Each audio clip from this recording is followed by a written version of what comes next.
Allah Subhanahu wa taala menyebutkan orang-orang mulia dalam Al-Qur'an Al-Karim. Kisah-kisah mereka sangat banyak dari orang-orang terdahulu hingga Rasulullah Shallallahu alaihi wasallam, bahkan kisah yang terjadi zaman beliau di kalangan para sahabat radhiyallahu anhum ajmain. Tetapi ada hal yang menarik di kalangan para ahli Al-Qur'an Al-Karim ketika Allah Subhanahu wa taala mengisahkan sekian banyak kisah para sahabat Nabi Shallallahu alaihi wasallam. Ternyata hanya ada satu sahabat Nabi Shallallahu alaihi wasallam yang disebut namanya dengan jelas dalam Al-Qur'an Al-Karim. Menurut hitungan para ulama, ada sedikit perbedaan pendapat para ulama hadis tentang berapa jumlah sahabat Nabi Shallallahu alaihi wasallam. Ada yang mengatakan kisaran berbeda antara As-Suyuti dan Ibnu Abi Hatim. Kurang lebih kisarannya di atas 100.000. Ada yang mengatakan 100 sekian belas ribu, ada yang mengatakan 100 sekian puluh ribu. Dan ini, perbedaan ini sungguhnya menunjukkan bahwa yang jelas sahabat Nabi SAW dalam jumlah yang cukup besar, 100 ribuan orang dalam catatan para ulama. Tetapi dari sekian banyak itu ternyata hanya ada satu sahabat Nabi Shallallahu alaihi wasallam yang disebut di dalam Al-Qur'an Al-Karim. Tentu sesuatu yang istimewa dan perlu mendapatkan perhatian besar bagi umat ini. Bayangkan dari sekian banyak sahabat mulia, hanya ada satu sahabat yang disebut dengan jelas namanya. Kalau kita melihat dari para sahabat Nabi Shallallahu alaihi wasallam, tentu kita semua tahu bahwa urutan sahabat-sahabat mulia ada Abu Bakar, kemudian Umar, kemudian Utsman, dan Ali, kemudian sahabat Nabi yang lainnya. Tapi toh, walaupun kisah-kisah mereka ada dalam Al-Quran, tetapi tidak disebut namanya. Sahabat mulia yang disebut namanya adalah Zaid radhiyallahu anhu. Dari sekian banyak Zaid, dari beberapa Zaid yang ada, Zaid yang dimaksud adalah Zaid putra angkat Nabi Shallallahu alaihi wasallam, Zaid bin Harithah radhiyallahu anhu.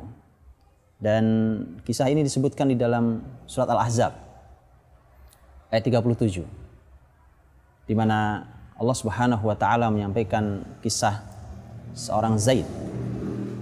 Wa idz taqulu lilladzi an'ama Allahu alaihi wa an'amta alaihi amsik 'alaika zawjak. Ketika kamu wahai Muhammad berkata kepada orang yang Allah beri nikmat dan orang yang telah engkau beri nikmat. Para ulama mengatakan bahwa nikmat yang diberikan Nabi Muhammad SAW adalah pembebasan dari perbudakan. Karena Zaid bin Harithah tadinya adalah budak. Saat itu kalimat Quran mengatakan amsik 'alaika zaujak. Tahan atau pertahankan rumah tanggamu, pertahankan istrimu. Justru yang menjadi sebuah pertanyaan besar adalah mengapa Zaid yang ada namanya, padahal yang tercantum di situ kisahnya adalah kisah pilu. Walau ada pembahasan tentang fikih, karena fikih tentang bolehnya menikahi istri atau bekas istri anak angkat kita. Ada fikih, ada nilai hukumnya. Tapi ada nilai pelajaran tentang rumah tangga.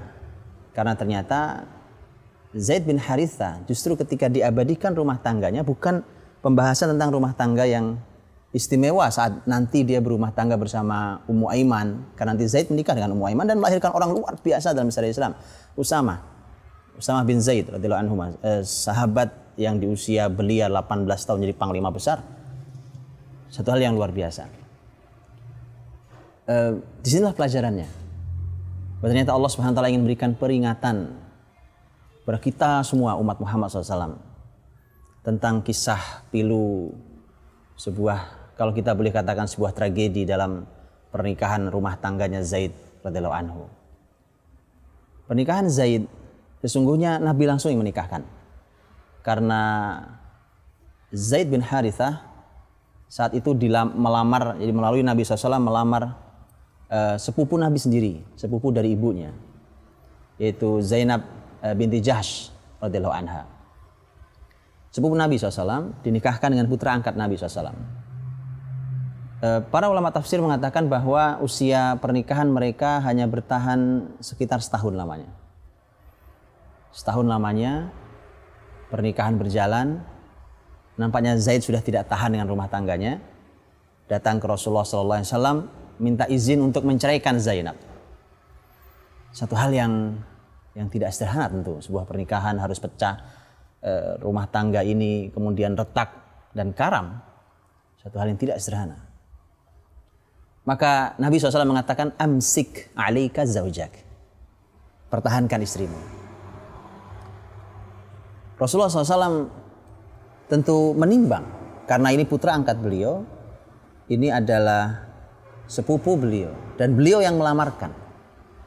Sementara Nabi harus berhadapan dengan para pembesar Quraisy yang terus mencari kesalahan Rasulullah SAW. Tapi inilah pelajaran yang luar biasa itu, di mana ternyata pernikahan yang dua-duanya orang mulia hanya bertahan 1 tahun. Zaid orang mulia, didikan Rasulullah SAW. Zainab binti Jahsy orang mulia. Tapi bagaimana ceritanya dua orang mulia bertemu di sebuah rumah tangga yang harusnya mulia malah pisah? Itu pertanda bahwa tidak cukup orang soleh bertemu dengan seorang yang solehah, kemudian bertemu dalam satu rumah tangga, ternyata tidak cukup. Artinya harus ada ilmu yang lain agar rumah tangga kelak tidak retak. Maka bagaimana kalau ada yang satu soleh, yang satu rusak? Terbayang oleh itu bagaimana ketimpangan rumah tangga? Maka perlu kebersamaan dalam kesolehan itu. Inilah yang disebut oleh para ulama sebagai al-kafa'ah atau al-kufu', yaitu kesetaraan. Kesetaraan yang dimaksud dalam rumah tangga Islam nomor 1 dan selalu disampaikan para ulama, kesetaraan itu adalah agama.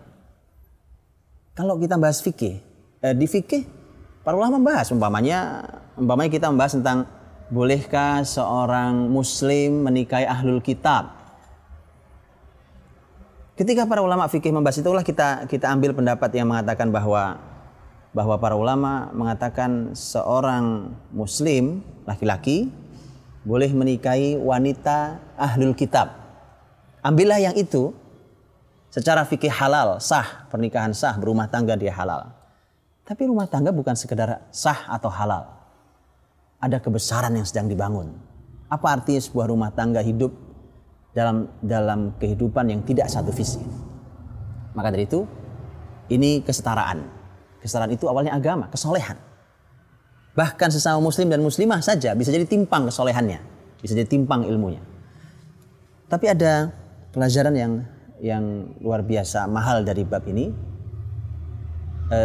Saya mencoba mencarinya melalui kitab-kitab tafsir para ulama untuk mencari apa sebenarnya penyebab utama perceraian Zaid dan Zainab. Disebutkan bahwa para ulama mengatakan tentang bagaimana seorang Zainab radhiyallahu anha, ternyata beliau memiliki lisan itu nampaknya menyebut-nyebut tentang kebesarannya. Karena perlu diketahui memang Zainab, Masya Allah, Zainab punya kecantikan.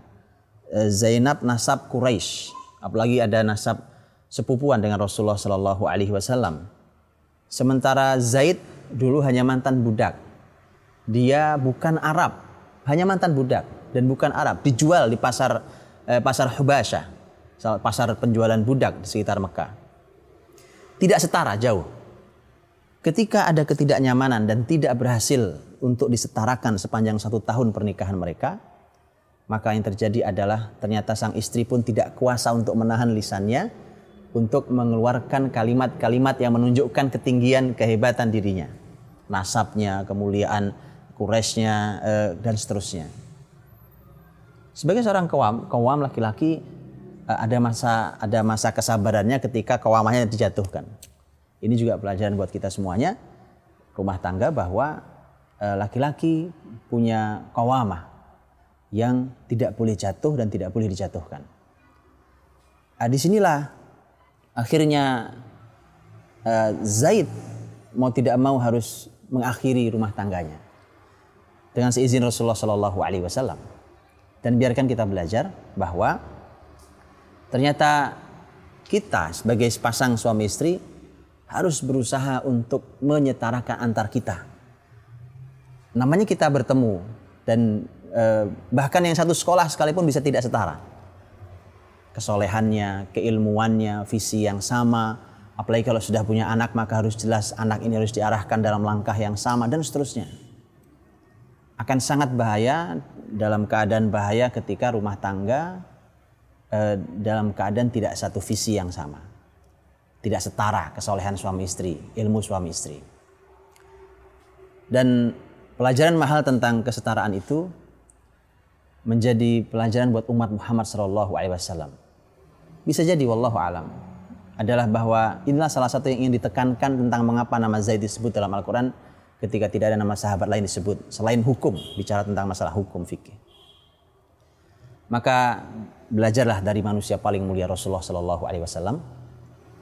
Ketika Rasul sebenarnya menikah juga tidak setara dengan Khadijah radhiyallahu anha, karena Muhammad SAW hanya salah satu bawahannya, menikah dengan wanita kaya raya dan dia adalah kita sebut dengan bos besarnya hari ini. Tidak setara. Kalau posisi sebaliknya tidak masalah, karena memang laki-laki posisinya qawwam. Disitulah kita harus belajar, karena ternyata Rasul hadir naik sebagai seorang qawwam, Khadijah menurunkan dirinya di bawah suaminya. Itu yang harus dilakukan sehingga rumah tangga bisa berjalan sesuai dengan porsi dan posisinya. Yang dengan itulah maka kita akan bisa mendapati rumah tangga yang berjalan dengan ridha Allah Subhanahu wa taala dan dalam keadaan damai. Dan mudah-mudahan menjadi pelajaran mahal buat kita bahwa mari kita mencoba untuk menyetarakan antara suami dan istri dalam kebaikan, dalam ilmu, dalam amal, dalam ridha Allah Subhanahu wa taala. Mudah-mudahan Allah bimbing keluarga kita. Wallahu a'lam bishawab. وَإِذْ تَقُولُ لِلَّذِي أَنْعَمَ اللَّهُ عَلَيْهِ وَأَنْعَمْتَ عَلَيْهِ أَمْسِكْ عَلَيْكَ زَوْجَكَ واتق الله وتخفي في نفسك ما الله مبديه وتخشى الناس والله أحق أن تخشاه فلما قضى زيد منها وطرا زوجناكها لكي لا يكون على